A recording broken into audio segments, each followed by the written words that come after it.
Bismillahirrahmanirrahim. Assalamualaikum warahmatullahi wabarakatuh. Alhamdulillahirrahmanirrahim. Pertama saya ucapkan terima kasih kepada Bapak Ibu sekalian yang telah menyediakan waktunya untuk kegiatan pada hari ini. Untuk kesempatan kali ini Bapak Ibu, saya akan menyampaikan apa yang sudah saya dapatkan pada pendidikan calon guru penggerak. Untuk materi hari ini itu tentang penerapan budaya positif di sekolah.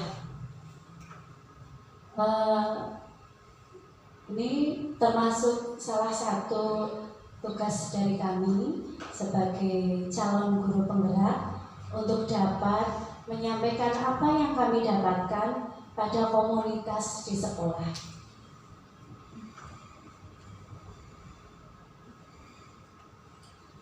Ini sebagai gambaran Bapak Ibu yang akan kita capai. Sekolah kita itu menjadi sekolah impian, sekolah yang berbudaya positif.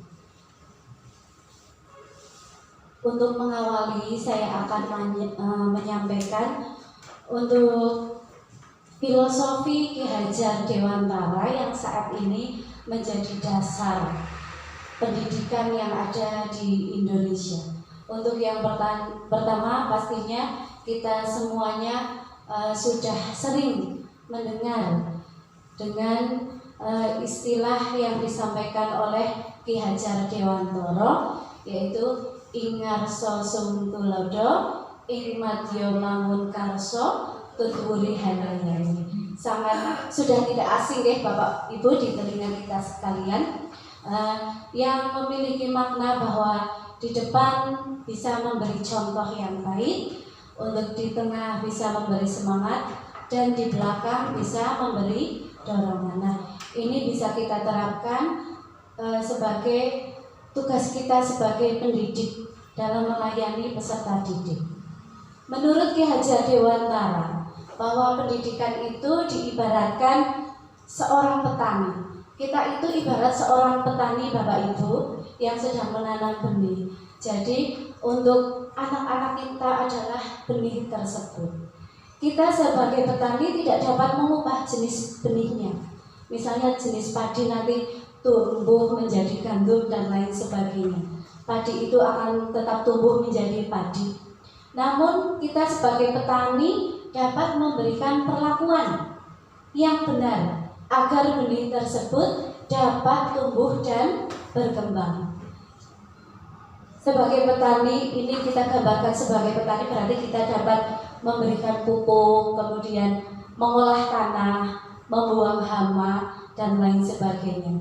Dengan harapan apapun benih itu nanti akan bisa tumbuh dengan optimal. Yang selanjutnya, sekolah pada dasarnya adalah tempat bersemainya benih-benih kebudayaan, pembentukan karakter positif. Maka pembentukan karakter positif bisa dilakukan jikalau sekolah memberikan lingkungan yang mengembangkan budaya positif. Pendidik hanya dapat menuntun tumbuh atau hidupnya kekuatan kodrat yang ada pada anak-anak agar dapat memperbaiki laku dalam hidup dan tumbuhnya kekuatan kodrat anak tersebut. Dalam proses menuntun, anak diberi kebebasan, namun pendidik tetap sebagai pamong Bapak Ibu dalam memberi tuntunan dan arahan agar anak tidak kehilangan arah dan membahayakan dirinya sendiri. Nah, ini kita itu ibaratnya kita petaninya ya Bapak Ibu, sekolahnya adalah lahannya, benihnya adalah anak-anak kita sekalian. Nah, tanggung jawab kita sebagai guru itu dapat menciptakan suatu lingkungan positif. Lingkungan positif tersebut dimulai dari kebiasaan-kebiasaan yang ada di sekolah Bapak Ibu. Kemudian kebiasaan-kebiasaan tersebut nantinya akan berkembang menjadi karakter pada warga sekolah. Dan karakter-karakter tersebut akan berkembang menjadi budaya yang akan menjadi ciri khas dari sebuah sekolah. Nanti yang akan saya sampaikan berkaitan dengan penerapan budaya positif ada 6 buah konsep Bapak Ibu. Ini sudah ditampilkan di depan. Yang pertama adalah disiplin positif dan nilai-nilai kebajikan universal. Yang kedua ada teori motivasi, hukuman, penghargaan, dan juga restitusi. Yang ketiga keyakinan kelas. Yang keempat kebutuhan dasar manusia dan dunia yang berkualitas. Yang kelima restitusi. Restitusi yang pertama nanti akan ada yang berkaitan dengan posisi kontrol guru. Kemudian yang keenam adalah segitiga restitusi.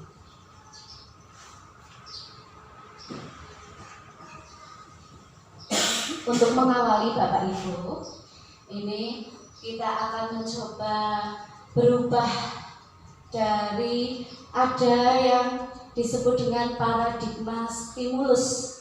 Paradigma stimulus, jadi ada efek yang ditimbulkan dari suatu kegiatan atau perbuatan.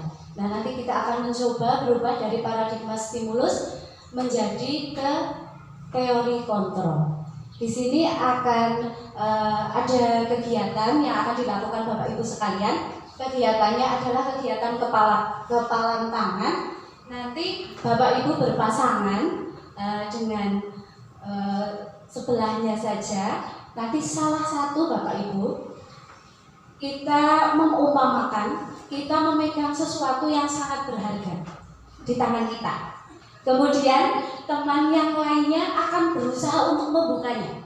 Membukanya itu boleh dengan bujukan, rayuan, atau mungkin dengan paksaan sekalipun boleh. Silakan Bapak Ibu bisa mencoba berpasangan, monggo cari pasangan. Yang satu mau ngepalkan tangan, pokoknya kita ibaratkan di situ ada sesuatu yang sangat berharga yang harus kita pertahankan. Dan teman yang lain mencoba untuk membukanya, Bapak Ibu. Monggo, iya boleh. Silakan Bu Sri. Silakan Bu Sri. Monggo. Boleh. Satu berusaha membuka. Iya, silakan ditemukan. Satu berusaha membuka. Boleh bujukan, dibujuk atau boleh dibujuk. Atau dirayu, dibujuk.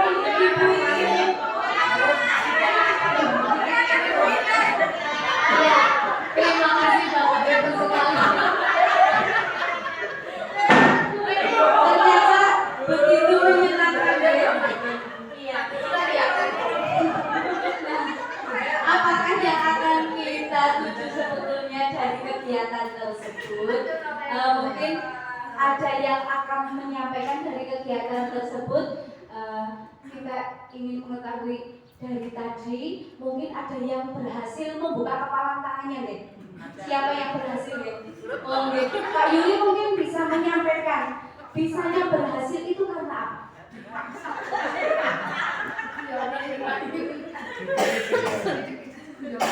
Tapi strategi saya tangan satu memegang kepala, tangan yang lain memegang ketiak. Itu ya kita bikin Pak Karyo jadi membuka tangannya. Mungkin nggak berhasil, ada yang tidak berhasil Bapak Ibu.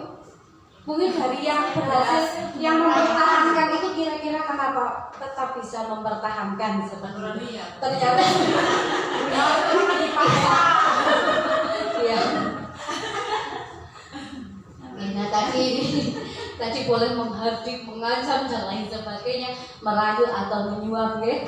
Itu ternyata tadi Pak Yuli berhasil, tetapi dengan trik tertentu. Nah, ini sebetulnya yang akan kita bahas, bahwa pada dasarnya tadi ketika kepalan tangan itu bisa terbuka, okay, itu karena ada kontrol dari diri kita.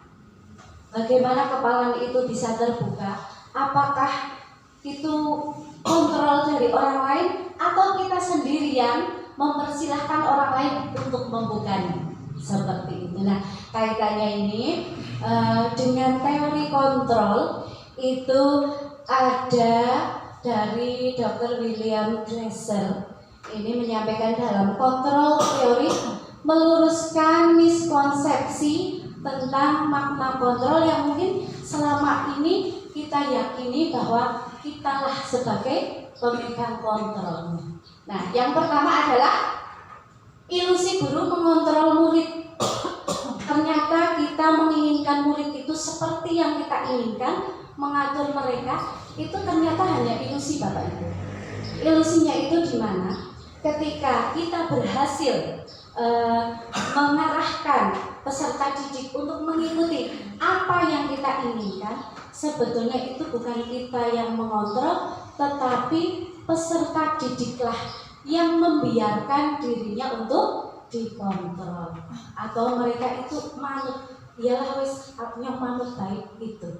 Sebetulnya bukan kita yang memiliki kontrol, tapi peserta didik sendiri. Kemudian yang kedua, ilusi bahwa kritik dan membuat orang merasa bersalah dapat menguatkan karakter. Kadang kita memberikan ungkapan-ungkapan yang lembut untuk mengkritik seseorang dengan tujuan sebetulnya biar nanti karakternya berubah.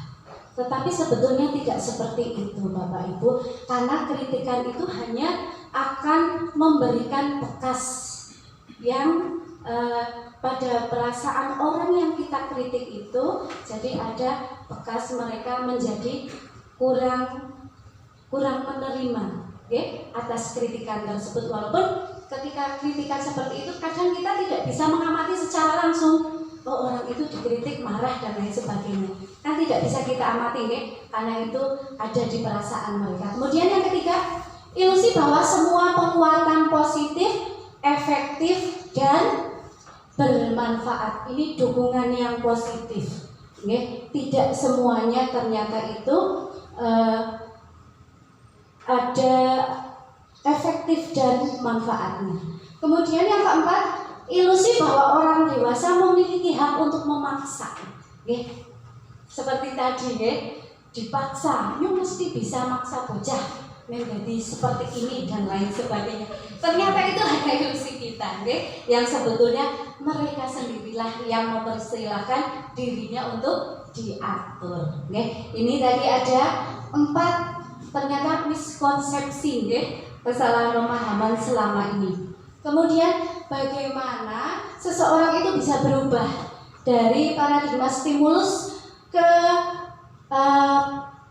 stimulus respon kepada pendekatan teori kontrol. Ini ada ungkapan dari ahli, bila kita ingin membuat kemajuan perlahan atau sedikit-sedikit, ubahlah sikap atau perilaku Anda. Tetapi, namun bila kita ingin memperbaiki cara-cara utama kita, maka kita perlu mengubah kerangka acuan kita. Ubahlah bagaimana Anda melihat dunia, bagaimana Anda berpikir tentang manusia, ubahlah paradigma Anda, skema pemahaman dan penjelasan aspek-aspek tertentu tentang realitas.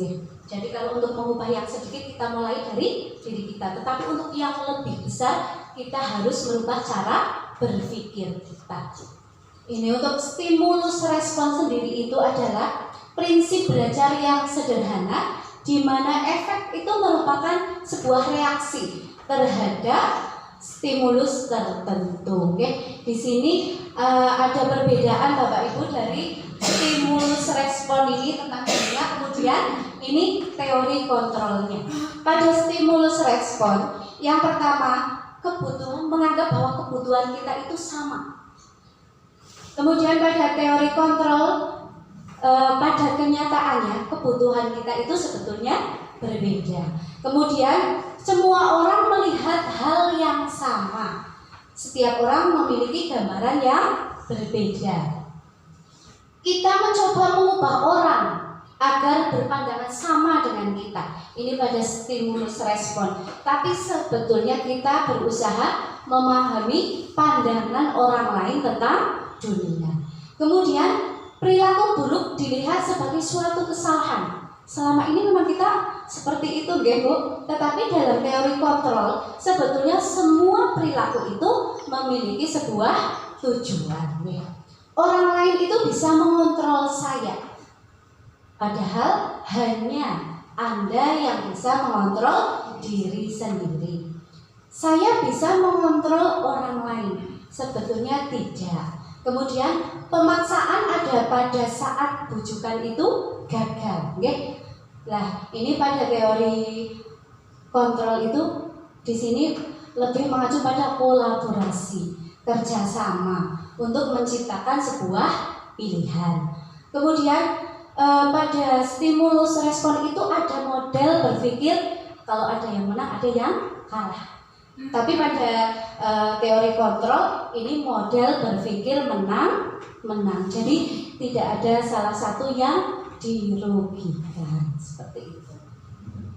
Nah, kita masuk ke konsep yang pertama tentang disiplin positif dan nilai-nilai kebajikan. Untuk disiplin sendiri diartikan sebagai belajar. Kita sering mengartikan disiplin itu kepatuhan pada peraturan, nggih, Bapak Ibu.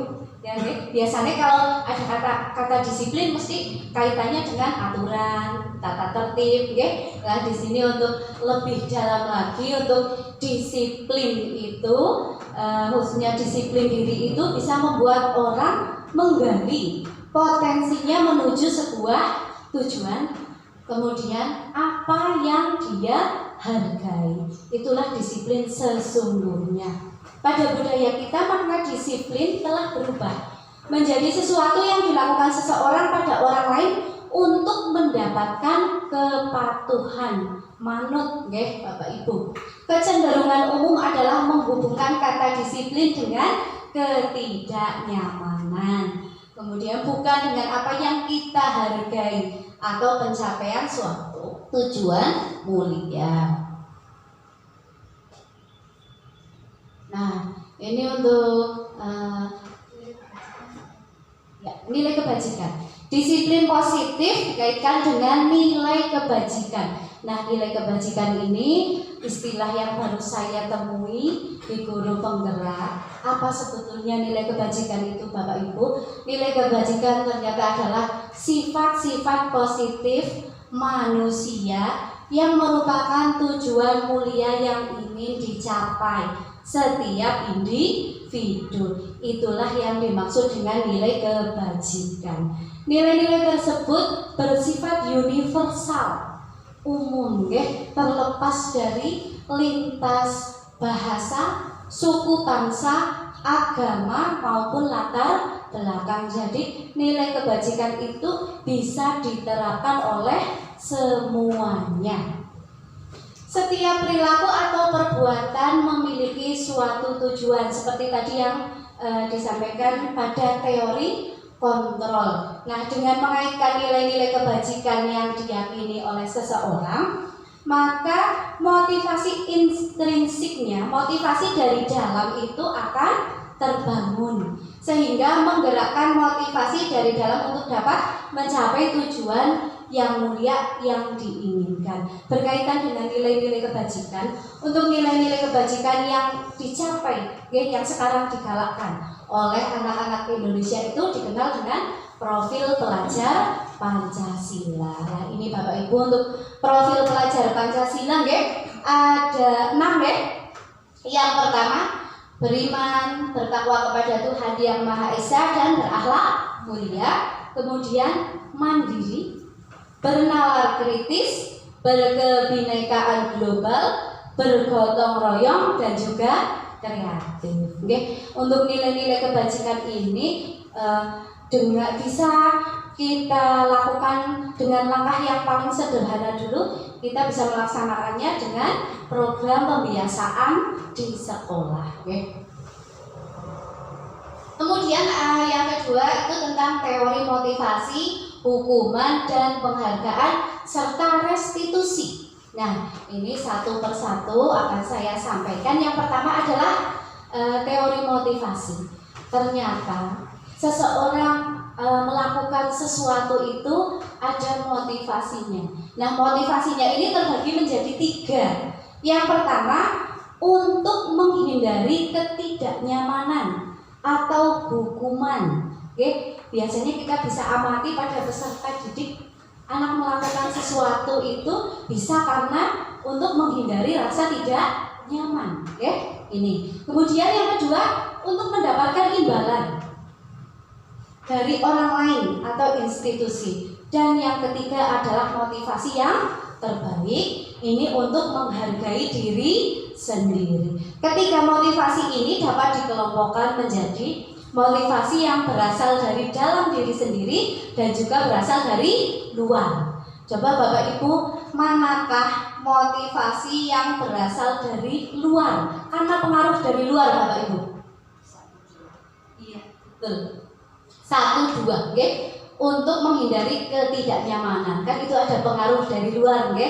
Kemudian yang kedua juga sama, mendapatkan imbalan. Dan yang terbaik motivasinya itu untuk menghargai diri sendiri. Ini motivasi yang ketiga. Nah, kaitannya dengan hukuman dan penghargaan. Untuk penerapan disiplin di sekolah kan tidak semudah itu dapat tercapai, nggih. Pastinya ada perilaku-perilaku dari peserta didik yang termasuk ke dalam sebuah pelanggaran. Nah, untuk pelanggaran penerapan disiplin itu sangat lekat sekali dengan hukuman dan penghargaan, nggih. Nah, ini untuk hukuman dan penghargaan, biasanya untuk hukuman kita terapkan ketika ada pelanggaran kan sangat biasa mungkin biasa kita temui untuk hukuman ketika ada pelanggaran. Kemudian ada lagi di situ ada penghargaan penghargaan pada perilaku tertentu yang kita pikir itu bisa prestasi, bisa baik dan lain sebagainya. Kemudian kita berikan sebuah penghargaan. Nah, ternyata Bapak Ibu, untuk hukuman dan penghargaan itu ada efeknya jika kita terapkan kepada peserta didik. Kita lihat dari hukuman dulu. Yang pertama itu menyakitkan. Kemudian yang kedua menjadi takut, tidak nyaman. Kemudian hukuman juga bisa membuat anak-anak menjadi ingin menyembunyikan kesalahannya karena dia takut dihukum. Oke, jadi kita pasti pernah menemui anak-anak seperti itu, nggih. Kadang kita sudah tahu sebetulnya, tetapi karena hukuman dia jadi menyembunyikan kesalahannya. Kemudian merasa menjadi rendah diri. Kemudian apakah penghargaan? Pemberian penghargaan selama ini kita untuk menghargai murid kita seringkali, nggih, entah itu pujian bahkan mungkin memberi hadiah. Tetapi untuk efek jangka panjangnya itu ternyata yang pertama kurang efektif. Kemudian kreativitas itu bisa melemah dan timbul rasa iri dengan murid lain ini. Kurang efektifnya seperti apa? Karena di sini untuk penghargaan itu sendiri diterapkan pada peserta didik dalam jangka waktu yang lama, okay? Nanti anak-anak jadi kurang termotivasi dari dalam dirinya sendiri karena dia itu hanya mengharapkan penghargaannya atau hadiahnya. Oke, itu kemudian tadi untuk yang memberikan rasa iri ketika misalnya di dalam kelas ada salah satu anak yang mungkin memang karena prestasinya, sehingga kita sering sekali memberikan penghargaan. Ternyata itu bisa berdampak pada murid yang lain. Murid yang lain itu bisa saja merasakan iri. Untuk peserta didik anak-anak khususnya di SD, tidak mungkin masih sangat jarang yang berpikiran, oh dia karena berprestasi, karena usahanya sudah maksimal, jadi pantas mendapat penghargaan. Cara berpikirnya kan masih sederhana, biasanya lah oleh hadiah terus. Nah, timbullah rasa iri di situ, Nah, ini jadi efeknya untuk diri sendiri dan juga untuk orang lain. Kemudian yang berikutnya, karena tadi sudah ada motivasi, kemudian hukuman, ada penghargaan. Yang selanjutnya adalah restitusi. Nah, dalam penegakan disiplin budaya positif di sekolah, ini restitusi diharapkan bisa menjadi cara yang utama kita ambil, Nah, restitusi sendiri adalah proses menciptakan kondisi bagi murid untuk memperbaiki kesalahan mereka sehingga mereka bisa kembali kepada kelompok mereka dengan karakter yang lebih kuat. Jadi mereka masih punya rasa percaya diri walaupun sudah melakukan sebuah kesalahan. Pastinya tidak mudah Bapak Ibu, setelah melakukan kesalahan mereka bisa berkumpul kembali dengan teman-temannya dengan rasa percaya diri yang sama seperti sebelum melakukan kesalahan. Nah, inilah yang harusnya kita bangun. Restitusi juga merupakan proses kolaboratif kerjasama antara guru dengan murid untuk mencari solusi atas masalah mereka dan membantu murid berpikir tentang orang seperti apa yang mereka ingin menjadi atau tujuan mulianya. Dia itu jadi pengen jadi anak yang seperti apa dan bagaimana mereka harus memperlakukan orang lain. Jadi di sini kita tidak melihat dari segi kesalahannya, tetapi lebih kepada kesadaran dari mereka untuk memperbaiki diri.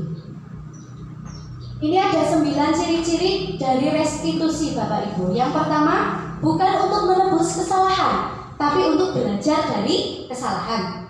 Yang kedua, bisa memperbaiki hubungan. Biasanya anak melakukan kesalahan itu dengan temannya, Nah, itu biasanya kalau seperti itu nih terjadi pertengkaran dan lain sebagainya, antara dua anak itu. Nah, ini bisa untuk restitusi, bisa memperbaiki hubungan. Kemudian yang ketiga, tawaran, bukan paksaan. Yang keempat, menuntun untuk melihat ke dalam diri.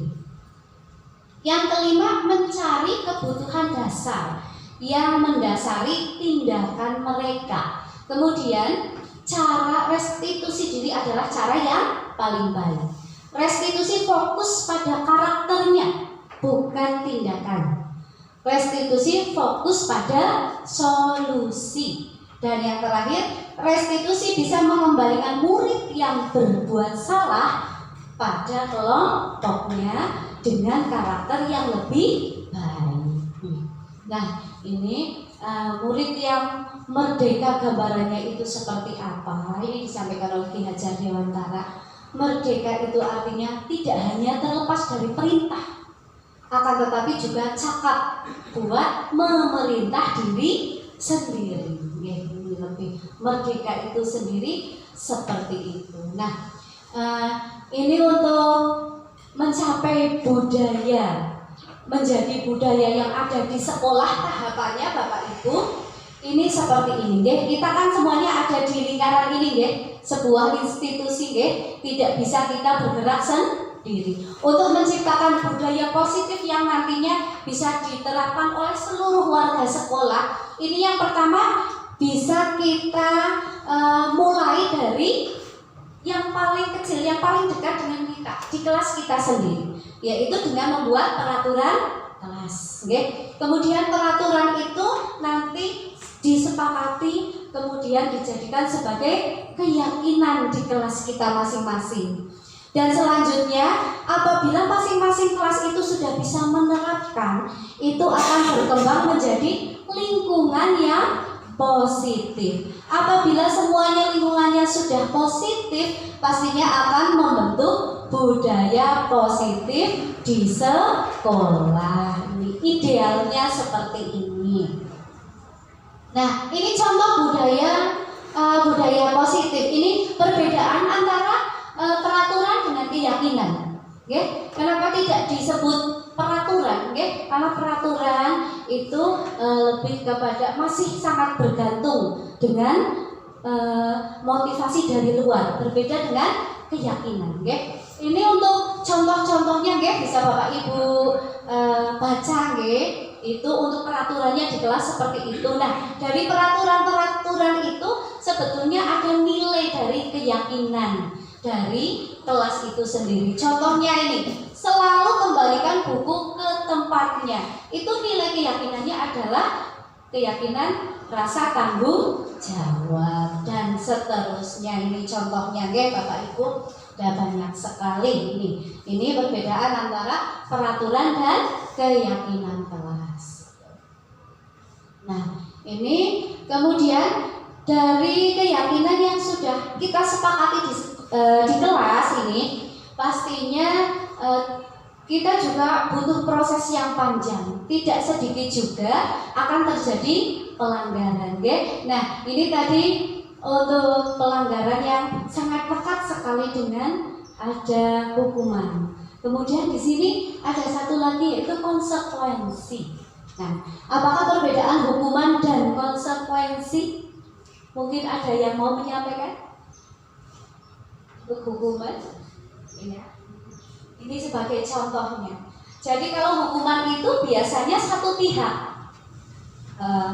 satu pihak dan secara tiba-tiba dilakukan untuk hukuman, gitu, okay? Tapi kalau untuk konsekuensi itu biasanya sudah menjadi kesepakatan, okay? Jadi kalau guru dengan peserta didik sudah membuat kesepakatan dulu. Jadi kalau mau diberi konsekuensi, sebenarnya anak sudah paham atas kesalahannya, nanti dia akan mendapatkan konsekuensi berupa apa seperti itu. Ini contohnya. Dan ini untuk sifat antara hukuman dan konsekuensi seperti ini, Bapak Ibu. Untuk hukuman itu pasti yang pertama menyakitkan, kemudian bisa membuat anak sakit baik fisik maupun hatinya untuk jangka waktu yang lama. Kemudian anak jadi membenci kedisiplinan karena erat sekali kalau harus disiplin, sangat erat kaitannya dengan hukuman apabila tidak bisa dilaksanakan. Ini mendorong anak menyakiti dirinya sendiri. Kemudian membentuk anak memiliki pandangan buruk pada dirinya sendiri. Kemudian anak belajar untuk menyembunyikan kesalahan dan pastinya kalau dihukum pasti marah, merasa bersalah, malu, dan merasa tidak dihargai. Okay? Kalau untuk konsekuensi, nah ini karena anak kan sudah kesepakatan, walaupun mereka mungkin kecewa, tetapi sebetulnya mereka sudah tahu, okay? Dengan efek dari perbuatan yang mereka melakukan ini. Jadi okay? Ini untuk konsekuensi. Nah, sekarang dari tadi Bapak Ibu sudah ada hukuman dan konsekuensi, kita akan mencoba menganalisis dari pernyataan ini, nanti masuk hukuman atau konsekuensi. Ini untuk contoh yang pertama, mencatat 100 kali di dalam buku kalimat saya tidak akan terlambat lagi karena terlambat ke sekolah, atau ini saya tidak akan mengulangi lagi karena terlambat sekolah. Ini termasuk hukuman. Biasanya hukuman itu berat sekali, tidak seimbang dengan kesalahan yang mereka buat. Nah, coba untuk ada yang mau menyampaikan mungkin? Monggo. Untuk pernyataan yang selanjutnya. Apa?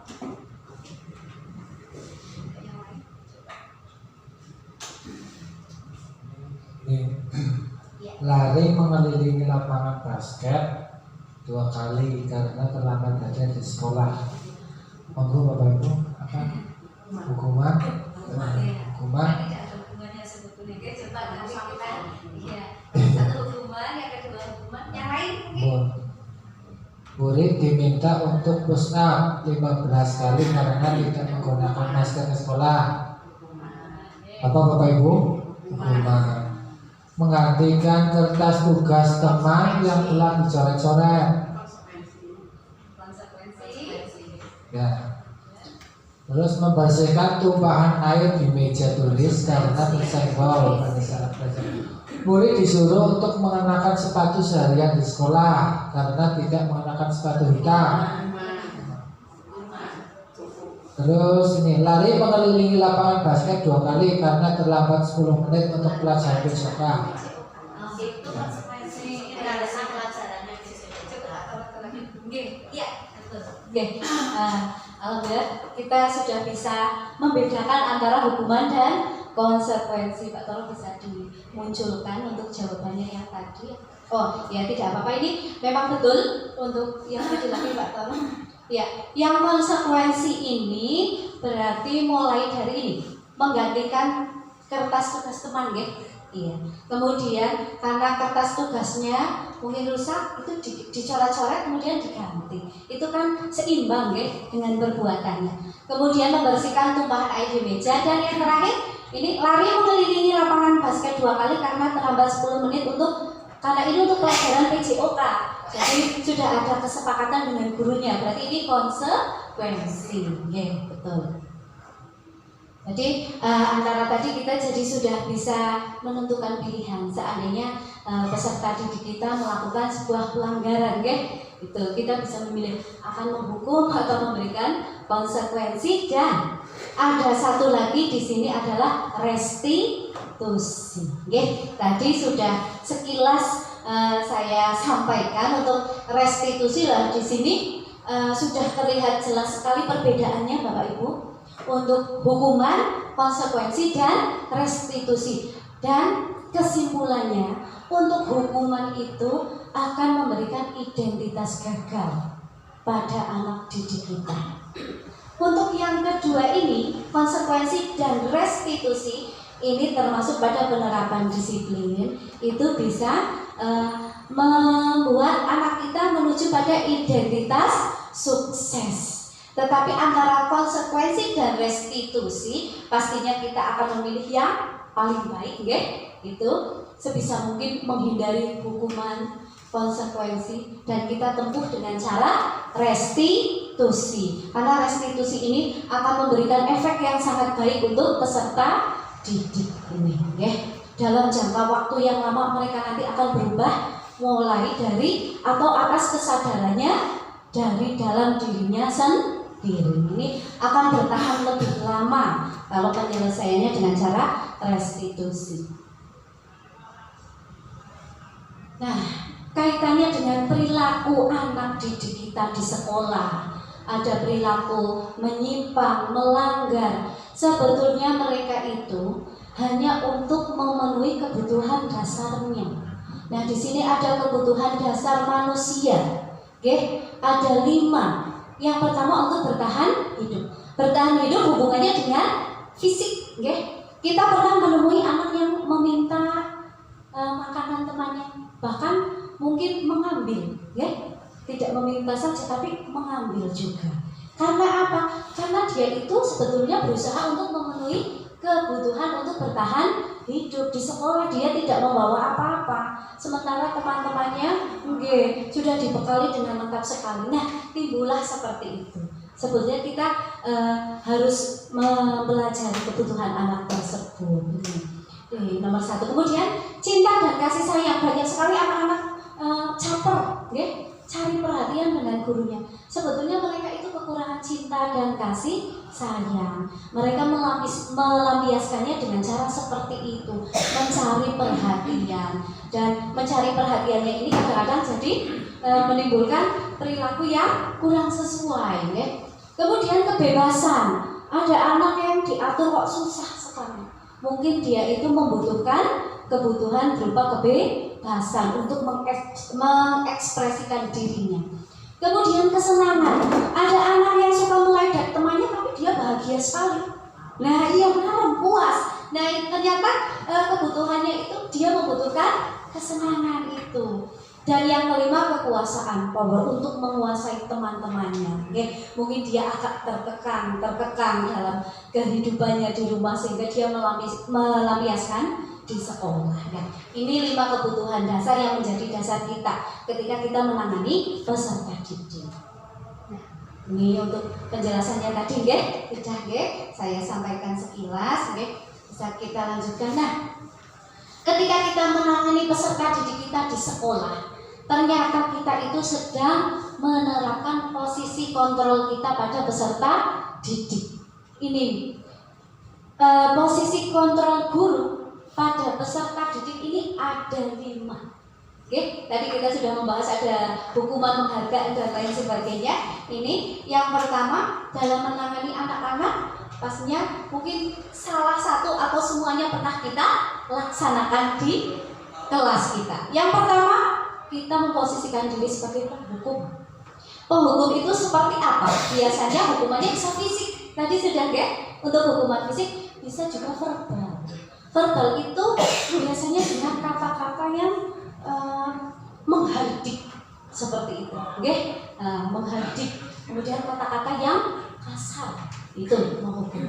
Yang kedua, membuat orang merasa bersalah. Jadi di sini biasanya guru bersuara lebih lembut, tetapi nanti anak-anak itu bisa merasa bersalah. Yang selanjutnya kita pernah juga memposisikan diri sebagai teman, sebagai teman. Kita dengan teman kita kan seperti tidak ada batasan, dengan teman. Gimana caranya guru memposisikan diri sebagai teman? Kamu jangan seperti itu. Kan kamu sudah pernah bu guru bantu dan lain sebagainya. Kita dengan teman seperti itulah, iya dekat. Tetapi jangan sampai juga nanti ada seperti anak-anak malah terlalu sembrana dengan gurunya. Kita tetap mempunyai batasan. Yang keempat itu sebagai pemantau. Pemantau di sini itu kita memonitor atau mengawasi, memastikan bahwa anak itu sudah tahu belum peraturannya. Jadi memantau, kamu sudah tahu peraturannya seperti apa? Itu termasuk sudah memantau. Kemudian yang kelima, ini sebagai manajer. Sebagai manajer, kita itu cepat merespon ketika ada suatu perilaku yang tidak tepat. Di sini kita menunjukkan rasa tanggung jawab kita, posisi kita sebagai guru, yang terakhir itu bisa menjadi mentor, di mana guru berbuat sesuatu bersama murid, mempersilahkan murid untuk mempertanggungjawabkan apa yang sudah dia lakukan. Kemudian kita mendukung murid kita untuk menemukan solusi dari perbuatan yang sudah dia lakukan. Yang dimaksud di sini adalah kesalahan yang sudah dia lakukan. Jadi kita menggali pada anak didik kita, mereka untuk mengungkapkan sendiri, menyadari sendiri bahwa kesalahannya itu harus segera diperbaiki. Jadi bukan kita yang memaksa, kamu itu salah, kamu harus seperti ini. Nah itu, sebagai manajer tidak seperti itu. Kita dekat, kita menggali, membuat mereka menjadi sadar akan kesalahannya. Bahkan mereka sendiri itu bisa menemukan solusi untuk dirinya sendiri. Nah mungkin Bapak Ibu ada pengalaman dari 5 posisi itu, semuanya pernah memposisikan diri pada posisi itu, mungkin kita bisa koreksi diri posisi mana yang sering kita lakukan, dan nanti itu juga akan berefek pada peserta didik. Nah ini adalah penjelasannya seperti ini antara penghukum dan lain sebagainya. Untuk perbuatan dan ucapannya ini perbedaannya Bapak Ibu nih. Kita ambil satu contoh untuk perbuatan itu menghardik, menunjuk-nunjuk, menyakiti dan menyindir sampai tuyul-tuyul loh Bapak Ibu. Itu termasuk posisi penghukum. Kamu sih itu termasuk ya. Kemudian kalau merasa bersalah, ini kata-katanya lembut, Ibu kecewa sekali loh dengan perbuatan kamu. Nah anak berarti yang salah. Nah itu yang dimaksud membuat rasa bersalah. Kemudian teman membuat alasan. Kamu kenapa sih kok seperti itu? Nah kita seperti sedang berbincang dengan teman kita sendiri. Untuk pemantau itu bisa menghitung atau mengukur. Kamu sudah tahu belum aturannya? Harusnya seperti apa? Kalau anak sudah tahu, nah itu kita sedang memantau. Sebagai manajer kita mengajukan pertanyaan. Sebagai contoh, kamu berbuat salah, pastikan ada alasannya. Coba sampaikan ke Bu Guru. Nanti Bu Guru akan bantu. Bisa seperti itu, Terus kita gali juga kenapa sampai melakukan seperti itu. Nanti mereka akan menceritakan. Nah nanti jadi nanti anak-anak lama-lama juga akan tahu juga. Oh saya sih harusnya seperti apa. Nah itu dari dirinya sendiri, bukan kita yang memaksa. Nah ini ada perkataan, kemudian hasilnya. Ini kemudian kaitan dengan dunianya dan lain sebagainya. Mungkin untuk hasilnya ini, untuk penghukum, untuk penghukum itu anak akan jadi anak pemberontak dan juga menyalahkan orang lain, bahkan berbohong. Ini kalau anak sering dihukum karena dia hanya motivasinya takut dihukum saja, jadi bisa sampai seperti itu. Kalau untuk membuat rasa bersalah, menyembunyikan, menyangkal juga berbohong. Untuk teman nanti bisa ketergantungan. Saya sudah nyaman sekali dengan bu guru ini, seperti itu. Ketika bu guru yang itu tidak ada, nanti dia juga bisa berubah perilakunya. Kemudian untuk pemantau bisa menyesuaikan diri bila diawasi. Dan untuk manajer ini yang paling bagus, bisa menguatkan pribadi, menguatkan kualitas diri pribadinya. Nah, ini untuk pengelompokannya. Untuk penghukum dan pembuat rasa bersalah itu jelas memberikan identitas gagal. Anak jadi berpikir buruk pada dirinya sendiri. Untuk yang identitas berhasil atau sukses, ini ada 3, tetapi untuk yang 2 ini kontrolnya dari luar, motivasinya berasal dari luar. Dan yang terakhir ini lah berasal dari diri sendiri. Lah dari kelima ini kira-kira posisi apa yang paling bagus Bapak Ibu? Sebagai manajer pastinya, oke. Nah, ini posisi juga tadi lebih detail lagi nih. Oke, bisa dilihat lagi. Nah, ini kita akan menganalisis beberapa contoh di sini.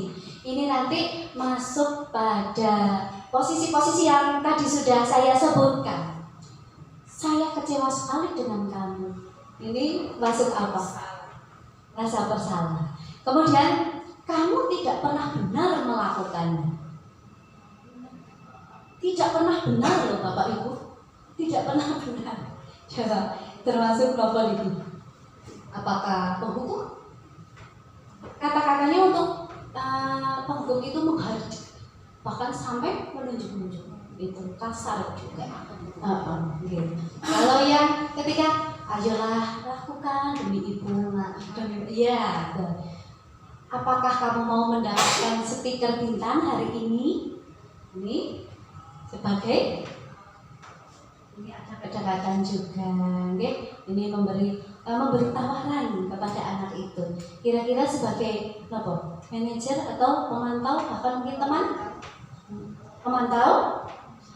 Ya, kemudian bagaimana kamu bisa menyelesaikan masalah ini? Anak ditanya sendiri untuk menyelesaikan.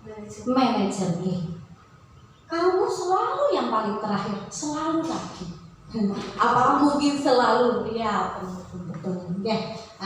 Nah, tadi itu untuk restitusi dan ada tahapannya. Tahapannya dalam kita melaksanakan restitusi itu sendiri. Di sini namanya segitiga restitusi. Jadi kita mulai dari tahapan-tahapan sehingga kita mencapai suatu penyelesaian masalah tanpa membuat atau tanpa memberikan identitas gagal pada peserta didik.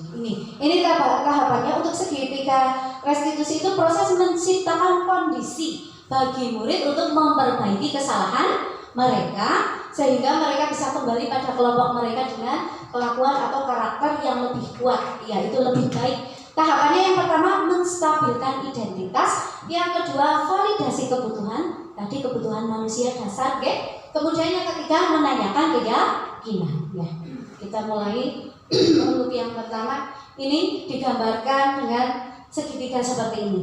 Ini namanya segitiga restitusi. Oke, jadi ada tahapannya nanti mencapai yang berhasilnya itu sampai menanyakan keyakinan. Nah, ini contoh menstabilkan identitas ketika anak berbuat salah. Oke, seperti ini. Untuk membuat anak yang merasa gagal itu bisa menjadi berpikir positif lagi kepada dirinya. Ini yang pertama seperti ini. Berbuat salah itu hal yang manusiawi. Kita kaitkan dengan diri kita. Bu guru juga pernah berbuat salah, bukan kamu saja. Dan seterusnya. Seperti ini, contohnya Bapak Ibu. Ini menstabilkan identitas. Karena biasanya anak yang berbuat salah, kalau misalnya kesalahannya itu sampai berat kan dia juga bisa langsung down, ya. Nah, kita perlu membalikan seperti ini, percaya dirinya. Langkah-langkahnya bisa dengan ucapan-ucapan seperti ini, pendekatan kepada mereka. Ini menstabilkan identitas. Dan yang kedua adalah validasi kebutuhan. Nah, seperti tadi, jadi anak ini melakukan seperti ini butuhnya apa? Oke, seperti tadi ada yang mengambil makanan, ternyata kebutuhan yang tidak terpenuhi adalah tadi pada kebutuhan bertahan hidup dan seterusnya. Jadi seperti ini. Kamu bisa saja melakukan hal yang lebih buruk, tapi kamu tidak melakukannya. Ini validasi kebutuhan. Kemudian pasti kamu melakukan seperti itu ada alasannya kan? Nih, dan seterusnya. Oke. Yang sampai terakhir, apakah kamu bisa melakukan dengan lebih baik lagi besok? Ini validasi kebutuhan. Dan untuk tingkatan yang paling tinggi itu menanyakan keyakinan. Di sini anak akan melihat kesalahannya akan dihubungkan dengan norma sosial dan nilai-nilai yang mendasari manusia untuk berinteraksi dengan orang lain ini. Nah, ini tadi pentingnya keyakinan kelas. Ini sebagai contoh untuk di kelas 6 ada seperti ini Bapak Ibu. Nah, ini kita bisa nanti kembalikan kepada anak-anak ketika melakukan pelanggaran. Kita kembalikan karena ini adalah kesepakatan mereka. Jadi untuk membuat seperti ini betul-betul dari kesepakatan agar mereka itu benar-benar sadar, oh itu yang membuat saya kok, berarti kan saya juga harus melaksanakannya. Nah ini, apa nilai yang kita percaya di kelas? Kita sudah membuat keyakinannya apa? Ini kita sampaikan. Kemudian kamu ingin jadi anak seperti apa sih? Karena tadi sudah melakukan kesalahan, kita gali seperti ini. Kemudian apa yang kamu rasakan ketika kamu melakukan itu? Kamu menjadi orang yang seperti apa? Tadi tahapannya, Bapak Ibu. Jadi ada 3, Yang pertama tadi menstabilkan identitas, mengembalikan rasa percaya dirinya. Yang kedua adalah validasi kebutuhan. Alasan apa kok bisa mereka melakukan sebuah tindakan atau perbuatan. Dan yang terakhir menanyakan keyakinan. Apa yang sudah menjadi keyakinannya? Kenapa kok sampai dilanggar? Kemudian sampai kita gali bagaimana cara penyelesaiannya. Ini untuk segitiga restitusi. Nah, ini untuk menyelesaikan sebuah permasalahan pasti membutuhkan intervensi kita sebagai guru. Ini hanya cukup 30 detik saja, tapi ini sangat berarti untuk menyelesaikan masalah pada peserta didik kita. Ini contoh-contohnya seperti ini, cukup singkat. Ini untuk membantu murid untuk kembali ke tujuan semula. Ada banyak sekali. Sederhana tetapi sangat berarti. Nah, itulah Bapak Ibu sekalian untuk apa yang telah saya sampaikan kaitannya dengan penerapan budaya positif di sekolah. Mari bersama-sama. Inilah yang saya dapatkan pada pendidikan guru penggerak, dan pastinya untuk mencapai budaya di sekolah kita menjadi sekolah yang diimpikan oleh peserta didik, oleh yang mendapatkan kepercayaan dari wali murid. Tidak mungkin hanya karena saya mengikuti guru penggerak, tidak akan berhasil kalau sendirian. Pastinya harus berkolaborasi, bersama-sama saling bekerja sama untuk meraih sukses. Jadi sukses itu bukan untuk sendirian, sukses bersama. Jangan sampai kita sukses di atas penderitaan orang lain. Kita sukses karena bisa mengalahkan orang lain. Nah, ini kita sukses bersama karena kita berada pada sebuah komunitas. Mungkin itu yang dapat saya sampaikan, Bapak Ibu sekalian. Mungkin sebelum saya mengakhiri, ada yang ingin menyampaikan, mungkin penguatan, mungkin pendapat dari tadi yang saya sampaikan, bahkan mungkin ada pertanyaan, monggo. Atau tanggapan juga bisa. Gimana Bapak Ibu? Cukup? Cukup, Oke, terima kasih. Demikian tadi Bapak Ibu yang dapat saya sampaikan. Semoga apa yang saya sampaikan itu bisa bermanfaat untuk diri kita dan nantinya akan mengimbas di pada kemajuan sekolah kita. Demikian, mungkin ada kata-kata yang kurang berkenan selama saya menyampaikan. Saya mohon maaf dan saya akhiri. Wassalamualaikum warahmatullahi wabarakatuh.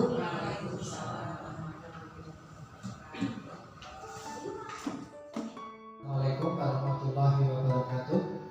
Di sini setelah saya mengikuti apa yang sudah disampaikan oleh Bu Siti Jamila, ada beberapa manfaat yang saya dapatkan. Yang pertama, saya jadi mengerti apa itu hukuman, kemudian restitusi dan penghargaan tadi. Dari pengalaman saya selama ini mengajar, ternyata saya sendiri itu banyak sekali menghukum anak, sehingga dengan tadi sudah dijelaskan, nanti saya akan merubah diri apa yang sudah saya ternyata keliru dalam mengajar sehari-hari tentang hukuman. Nanti saya akan mencoba bagaimana melaksanakan restitusi itu, apa yang telah disampaikan oleh Bu Siti Jamila. Ini ke depan untuk saya, mudah-mudahan sangat bermanfaat. Terima kasih, saya jadi mengerti. Saya akan lebih baik ke depannya lagi. Terima kasih, saya akhiri. Wassalamualaikum warahmatullahi wabarakatuh.